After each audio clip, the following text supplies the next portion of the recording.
Joshua chapter 17. This was the allotment for the tribe of Menace as Joseph's firstborn, that is, for Machir, Manasseh's firstborn. Machir was the ancestor of the Gileadites who had received Gilead and Bashan because the Machirites were great soldiers.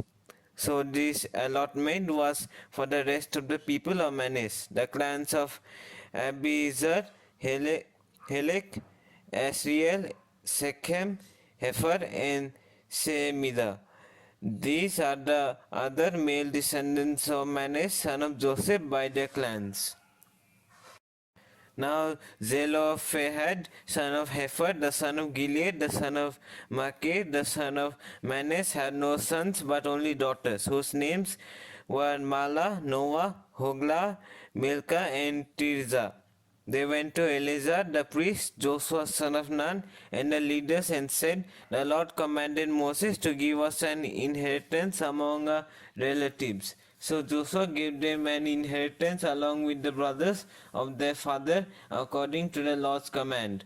Manasseh's share consisted of 10 tracts of land beside Gilead and Bashan east of the Jordan, because the daughters of the tribe of Menace received an inheritance among the sons. The land of Gilead belonged to the rest of the descendants of Menace. The territory of Menace extended from Azar to Mikmethat east of Shechem. The boundary ran southward from there to include the people living at Et Tapua. Menace had the land of Tapua, but Tapua itself on the boundary of Menace belonged to the Ephraimites. Then the boundary continues south to the Kana ravine. There were towns belonging to Ephraim lying around the towns of Menace, but the boundary of Menace was the northern side of the ravine and ended at the Mediterranean Sea. The territory of Menace reached the Mediterranean Sea and bordered Asher on the north and Iskar on the east. Within Iskar and Asher, Manasseh also had Beth's son, Abelem, and the people of Endor, Tanach, and Megiddo, together with their surrounding settlements. The third in the list is Naphoth. Yet the Manassites were not able to occupy these towns, for the Canaanites were determined to live in that region. However, when the Israelites grew stronger, they subjected the Canaanites to forced labor, but did not drive them out completely. The people of Joseph said to Joshua, "Why have you given us only one allotment and one portion for an inheritance? We are a numerous people, and the Lord has blessed us abundantly. If we are so numerous," Joshua answered, "and if the hill country of Ephraim is too small for you, go up into the forest and clear land for yourselves there in the land of the Perizzites and Rephaites." The people of Joseph replied, "The hill country is not enough for us, and all the Canaanites who live there in the plain have chariots fitted with iron, both those in Bethshan and its settlements, and those in the valley of Jezreel." But Joshua said to the house of Joseph, to Ephraim and Manasseh, "You are numerous and very powerful. You will have not only one allotment, but the forested hill country as well. Clear it, and its farthest limits will be yours.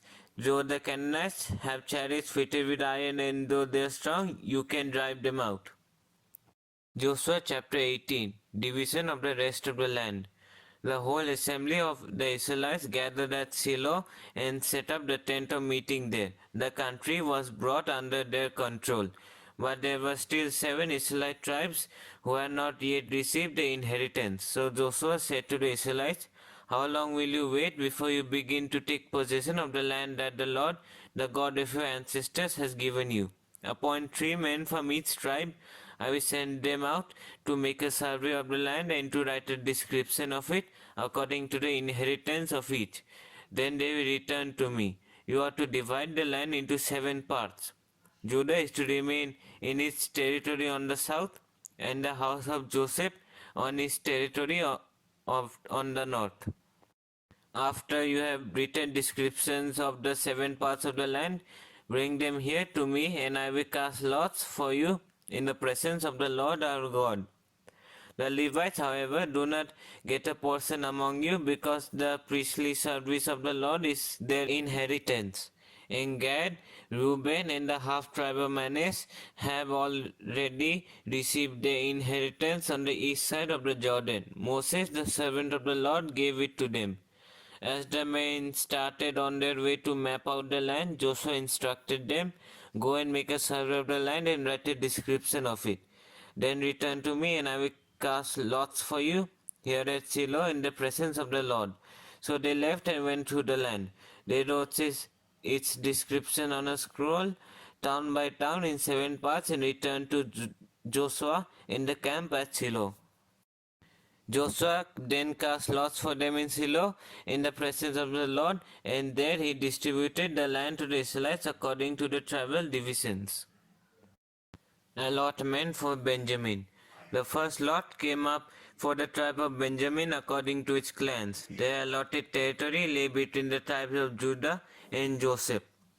On the north side, their boundary began at the Jordan, passed the northern slope of Jericho, and headed west into the hill country, coming out at the wilderness of Beth Aven. From there, he crossed to the south slope of Luz, that is Bethel, and went down to at Ataroth Adar on the hill south of the lower Beth Horon. From the hill facing Beth Horon on the south, the boundary turned south along the western side and came out at Kiryat Baal, that is Kiryat Jearim, a town of the people of Judah. This was the western side.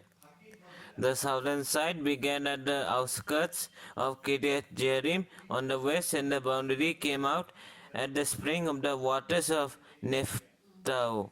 The boundary went down to the foot of the hills facing the valley of Ben Hinnom, north of the valley of Rephaim. It continued down to the Hinnom valley along the southern slope of the Jebusite city, and so to En Rogel. It then curved north, went to En-Shemesh, continued to Gilead, which faces the pass of Adummin, and ran down to the stone of Bohan, son of Reuben. It continued to the northern slope of Ben Araba and on down into the Araba.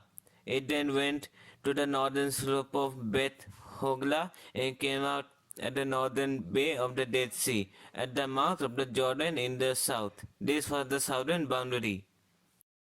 The Jordan formed the boundary on the eastern side. These were the boundaries that marked out the inheritances of the clans of Benjamin on all sides. The tribe of Benjamin, according to its clans, had the following towns: Jericho, Beth Hogla, Emek, Keziz, Beth Araba, Zamaraim, Bethel, Avim, Para, Ophrah, Kephar, Ammoni, Ophni, and Geba, 12 towns and their villages. Gibeon, Ramah, Beeroth, Mizpah, Kephira, Moza, Rechem, Irpil, Tarala, Zela, Halef, and the Jebusite city, that is Jerusalem, Gibeah, and Kiryat, 14 towns and their villages. This was the inheritance of Benjamin for its clans. Joshua chapter 19. Allotment for Simeon. The second lot came out for the tribe of Simeon according to its clans. Their inheritance lay in the territory of Judah. It included Beersheba or Sheba, Molada, Hazar-Sual, Bala, Ezem, Itolad, Bethul, Hormah, Ziklag, Beth Markaboth, Hazar Susa, Beth Labaoth, and Saruhen, 13 rows and their villages. Ain, Rimmon, Eder, and Asan, 4 towns and their villages, and all the villages around these towns as far as Baalath Beer, Ramah in the Negev. This was the inheritance of the tribe of the Simeonites according to its clans. The inheritance of the Simeonites was taken from the share of Judah because Judah's portion was more than they needed. So the Simeonites received their inheritance within the territory of Judah. Allotment for Zebulun. The third lot came up for Zebulun according to its clans. The boundary of the inheritance went as far as Sarid. Going west, it ran to Marala, touched Debeshet, and extended to the ravine near Jokneam. It turned east from Sarid toward the sunrise to the territory of Kisloth, Tabor, and went on to Dabirat and up to Japhia. Then it continued eastward to Gath Hefer and its cousin. It came out at Rimmon and turned toward Nia. There the boundary went around on the north to Hanathon and ended at the valley of Ifta El. Included were Qatta, Nahalal, Simron, Idala, and Bethlehem. These were 12 towns and their villages. These towns and their villages were the inheritance of Zebulun according to its clans. Allotment for Iskar. The fourth lot came out for Iskar according to its clans. Their territory included Jezreel, Kesuloth, Sunem, Hapharaim, Sihon, Anaharat, Rabith, Kison, Ebez, Remeth, En-Gannim, En-Hadda, and Beth Pazes. The boundary touched Tabor, Sahazuma, and Beth Semes and extended at the Jordan. There were 16 towns and their villages. These towns and their villages were in the inheritance of the tribe of Iskar according to its clans. Tribe for Asher. The fifth lot came out for the tribe of Asher according to its clans. Their territory included Helkath, Hali, Beten, Aksab, Elamelech, Amad, and Mishal. On the west, the boundary touched Carmel and Sihor, Libnath. It then touched east toward Bet Dagon, touched Jebulun and the valley of Ifta El, and went north to Beth Emek and Neil, passing Kabul on the left. It went to Abdon, Rehob, Hammon, and Kana as far as Greater Sidon. The boundary then turned back toward Ramah and went to the fortified city of Tyre, turned toward Hosa and came out at the Mediterranean Sea in the region of Akzib. Ummah, Aphek, and Rehob. There were 22 towns and their villages. These towns and their villages were the inheritance of the tribe of Asher according to its clans.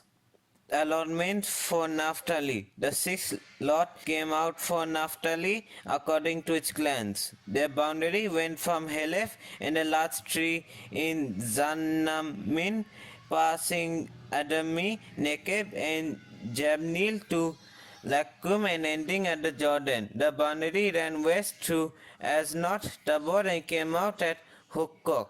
It touched Jebulun on the south, Asa on the west, and the Jordan on the east. The fortified towns were Zidim, Zer, Hamath, Rekhat, Kinneret, Adama, Ramah, Hazor, Kedesh, Edrei, En-Hazor, Ayan, Migdal, El, Horem, Beth Anath, and Beth Semes. These were 19 towns and their villages. These towns and their villages were the inheritance of the tribe of Naphtali according to its clans. Allotment for Dan. The seventh lot came out for the tribe of Dan according to its clans. The territory of their inheritance included Zorah, Estaol, Isemes, Salabin, Ezalon, Itala, Elon, Timnah, Ekron, Eltekek, Gibeathon, Balat, Jehud, Ben Berak, Gath Rimmon, Mijarkon, and Rakhon, with the area facing Joppa. When the territory of the Danites was lost to them, they went up and attacked Lesem, took it, put it to the sword, and occupied it. They settled in Lesem and named it Dan after their ancestor. These towns and their villages were the inheritance of the tribe of Dan according to its clans. Allotment for Joshua. When they had finished dividing the land into its allotted portions, the Israelites gave Joshua son of Nun an inheritance among them as the Lord had commanded. They gave him the town he asked for, Timnath Serah, in the hill country of Ephraim, and he built up the town and settled there. They are the territories that Eleazar the priest, Joshua son of Nun, and the heads of the tribal clans of Israel assigned by lot at Shiloh in the presence of the Lord at the entrance to the tent of meeting. And so they finished dividing the land.